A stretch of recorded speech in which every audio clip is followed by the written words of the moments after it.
Grayson, that was some first quarter. 7 of 8 from three. Set career highs, franchise records. Yeah. What'd you eat before the game? Some salmon, potatoes. I was feeling good, just a little bit of carryover from last game. It got hot on the first few, and then guys started looking for me. Kev was looking for me. Nurk was looking for me with those screens and DHO, so I was able to get, I think I got 8 up in the first quarter to hit those 7. Curious, obviously, when you get to the second half, you only get, I think, 2 shots. Is that just, do you notice the team shifting to get more attention to you, or what do you feel like leads to that? Because there are stretches where you'll start hot and then won't see the ball for stretches as well. Yeah, I mean, a little bit. Like, I'm off the ball in most of our actions, so if they choose to hug up, then something else is going to be open. We ran a few, like our stack pick and roll action where, I mean, I could hear the coach yelling, don't leave him, don't leave him. So I set that screen. I think Brad got 2 or 3 layups off of it. So you just try to use that to our advantage. Like, just because I'm hot behind the line doesn't mean my threes have to impact the game. So I can be spacing, pulling defenders out.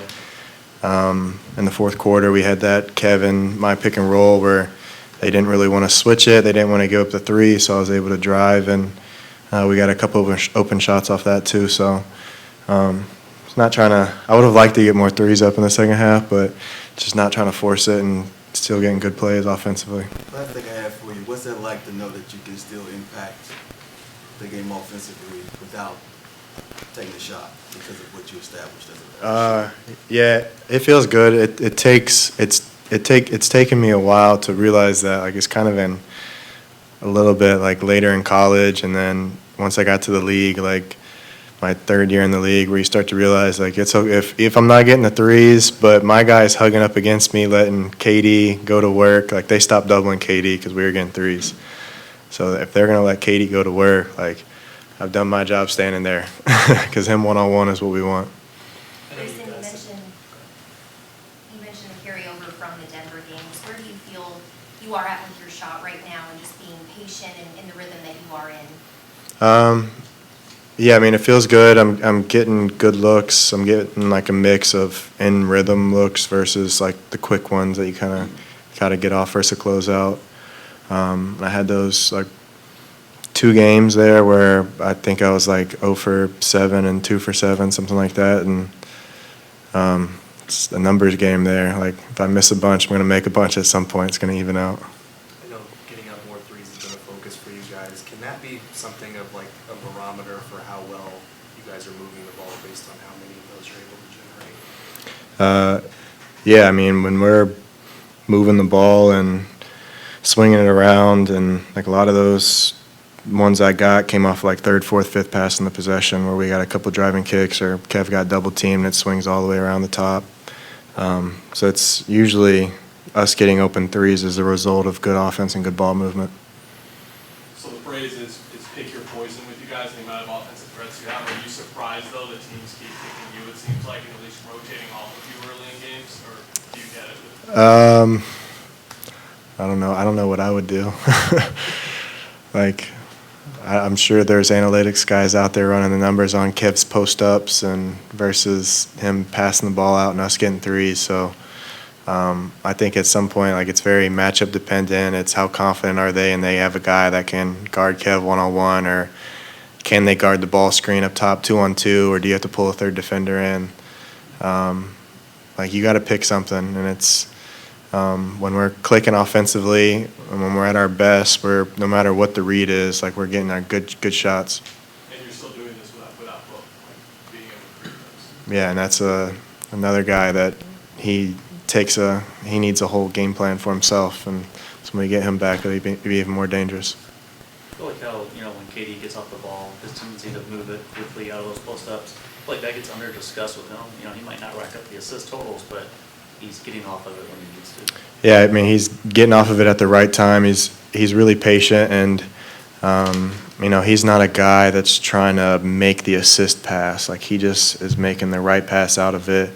If we recorded hockey assists, he'd probably have 4 of them tonight. A couple of them were 2 passes off of his. So, it's nice to have a guy that you can just you can get the defense in the closeouts quickly just by giving them the ball because they have to double him there.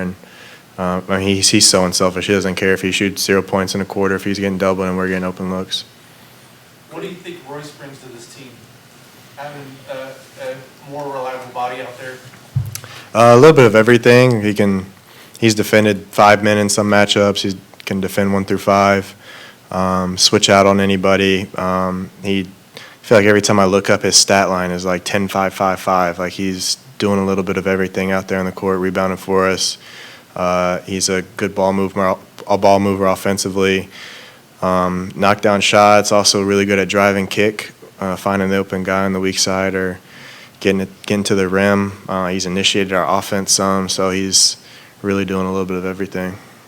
Grayson, I know a big focus for you guys after that Thunder game was lowering the turnovers, and you guys did a good job of that against Denver. What did you think of that area tonight? What do we have? 14. The